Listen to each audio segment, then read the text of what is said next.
స్వార్థం.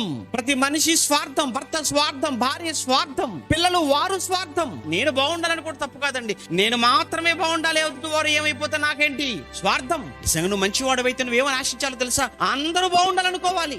నువ్వు నేను మాత్రమే బాగుండాలని నువ్వు అనుకుంటున్నావు. అలా అనుకోబట్టే కదండి సమాజంలో దోపిడీలు పెరిగిపోయాయి, సమాజంలో అవినీతి పెరిగిపోయింది, సమాజంలో కుప్పకోణాలు.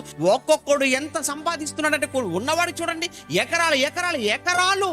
పేదవాడికి ఏమండి ఒక 2 సెంటు, 1 సెంటు భూమి లేకుండా బాధపడే వాళ్ళు ఎందరు ఇప్పటికి ఎంతమందిని మనం చూడట్లేదు చెప్పండి? ఎంతమంది చూడట్లేదండి పట్టణాలలో? ఏం చేస్తావురా? పోయేటప్పుడు ఏం తీసుకెళ్ళిపోతావు? ఎంత తీసుకుని వెళ్ళిపోతావు చెప్పు ఒకసారి. నువ్వు వెళ్ళేటప్పుడు నువ్వు తీసుకుని వెళ్ళే స్థలం ఎంతో చెప్పు. ఒకవైపు మన కళ్ళ ముందు అలా వెళ్ళిపోతున్న వారిని ఎందరినో చూస్తూ కూడా నీకు ఇంకా సంపాదించాలన్న ఆలోచన, పిచ్చి నీకు పోవటం లేదు. నువ్వు అసలు మనిషివా? ఎందుకురా దోచుకుంటున్నావు? ఎందుకురా ఎదుటివాడి కడుపు కొడుతున్నావు? వీళ్ళందరి పరిస్థితి ఏంటి చెప్పండి? అందుకే వాళ్ళ చావులు మామూలుగా ఉండవు.